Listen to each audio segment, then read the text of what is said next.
Los periodistas. Los periodistas.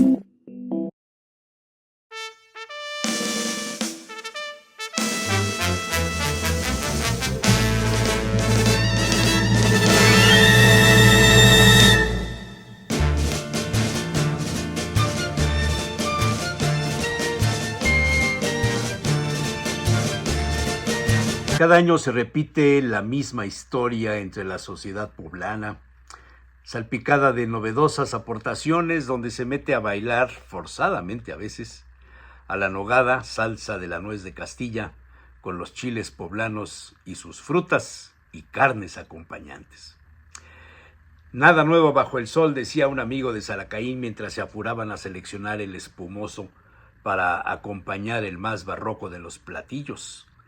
Hoy en día, emblema de campañas turísticas oficiales, oficiosas, empresariales y todo aquello donde el reflector salpique. Por desgracia, decía el aventurero Salacaín a su amigo, el deber ser del chile en nogada se ha ido banalizando, perdido en la masificación hasta alcanzar un grado en el entorno de los números.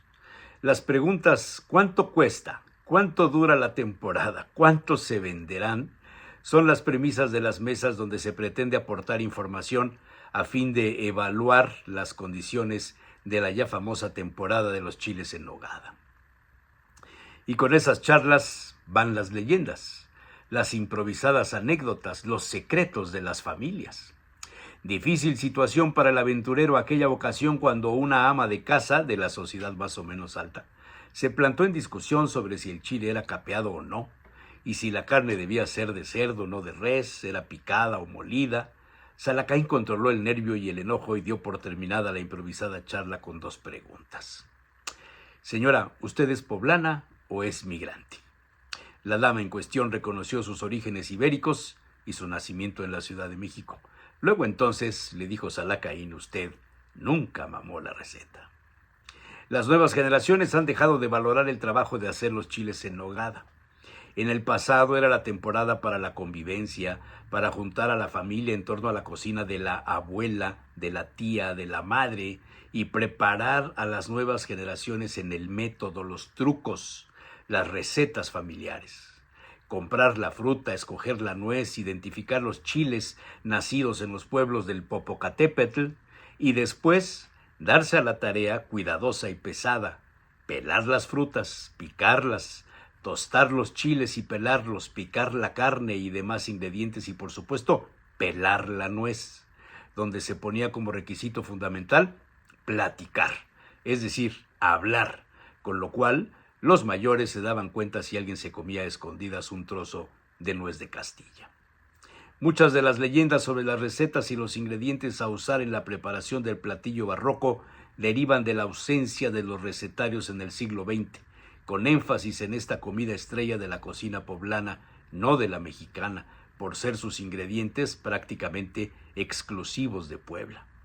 Salacaín, coleccionista de recetarios antiguos, privilegiaba el cocinero mexicano, 1831, y la cocinera poblana, 1877, donde aparecen aproximaciones a las recetas practicadas después. La razón: nunca existió una receta oficial de los chiles en nogada, ofrecidos a Agustín de Iturbide.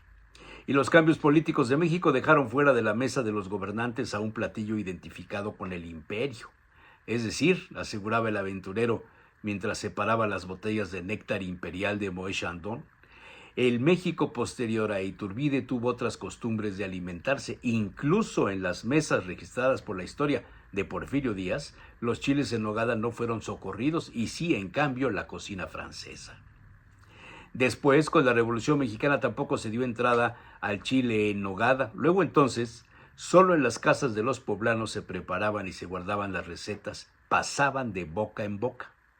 Salacaín mostró algunos recetarios de la década de los 40 del siglo pasado para ejemplificar sus afirmaciones.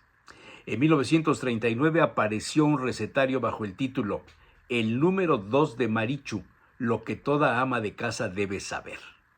Él fue impreso en la Ciudad de México. Uno de los capítulos está dedicado a destacar los principales platillos de algunas entidades mexicanas. Y Marichu escribe sobre Puebla. Puebla, la típica, la olorosa, a incienso y a maderas finas, en las cocinas lustrosas de azulejos de sus famosos conventos y de sus casonas coloniales, se originó más de uno de los famosos platillos mexicanos. ¿Quién al mencionar a Puebla no piensa en riquísimo mole y quién al solo nombre de Santa Clara no siente hacérsele agua a la boca al recuerdo del arroz con leche, los muéganos de vino y las empanaditas de almendra? El amigo de Salacaín mostró desconcierto y el aventurero también. El arroz con leche es asturiano por excelencia. Y las empanaditas seguro serían confundidas con las tortitas originalmente de almendra molida y sustituida después por pepitas de calabaza. Y después Marichu enumera los principales platos poblanos: chile atoles, garnachas poblanas, mole poblano. Evidentemente las llamadas garnachas respondían a la receta de las chalupas poblanas.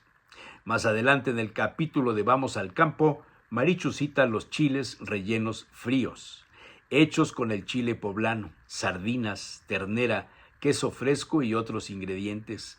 Y cita otra más, otros chiles fríos, donde nuevamente aparece el chile poblano relleno de puré de papas, sardinas en tomate y hasta la crema de vaca y jitomate rebanado como adorno. Nunca aparece la nogada en ninguna de las recetas. Otro recetario más, aparecido en 1943, Diccionario de Recetas de Cocina, Repostería, Helados y Bebidas, editado por Publicaciones Herrerías, menciona diversos tipos de chiles. Los hay verdes capones, capones cocidos, colorados capones, deshebrados, rellenos, donde surge esta frase: unos gustan más de los que llaman poblanos o de los llamados cuaresmeños. Y así siguen otras recetas de los chiles y sus rellenos hasta aparecer la receta relleno de los chiles en nogada.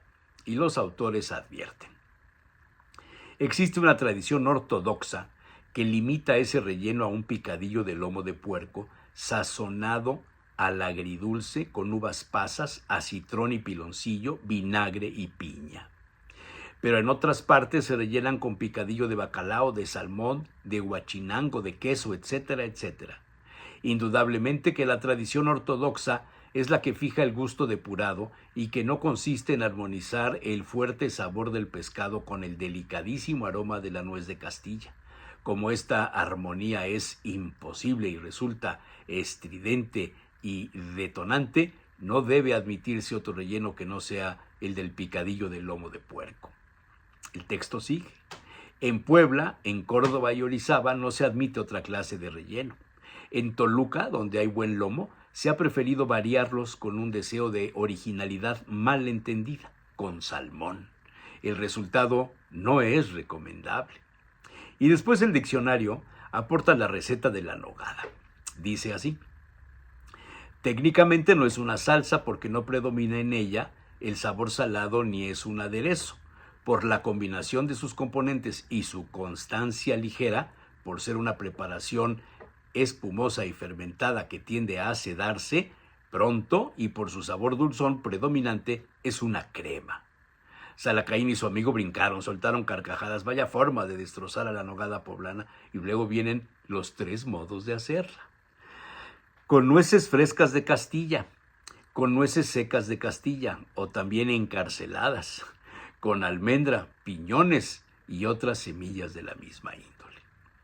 Por si fuera poco, el Diccionario de Publicaciones Herrerías califica como las mejores nueces para la nogada son las de Ozumba, Estado de México, cuna del padre Alzate. Más imprecisiones, dijo Salacaín, más recetas sin raíces y sin historia. Seguramente por eso en la Ciudad de México el chile en nogada ha sido degradado. Por si fuera poco, en la siguiente receta se identifica el origen de los chiles en nogada de esta forma: los chiles en nogada tuvieron su origen en la consumación de la independencia y se disputan su cuna 3 ciudades: Córdoba, Orizaba y Puebla. Estos textos, sumados a otros como el recetario de Antojitos Mexicanos de Josefina Vázquez de León, también de esa época, divulgaron recetas para contribuir a la confusión. Quizá por eso la condena al chile en nogada en la década de los 80 por el gobernador en turno, Jiménez Morales, quien desaprovechó la oportunidad de construirle un mejor camino a este platillo barroco, hoy curiosamente alentado por la 4T. ¿Cuánta falta hace divulgar la historia de la cocina poblana?, dijo el aventurero, quien por fin se animó a abrir la primera botella de Brut Imperial. Pero esa es otra historia.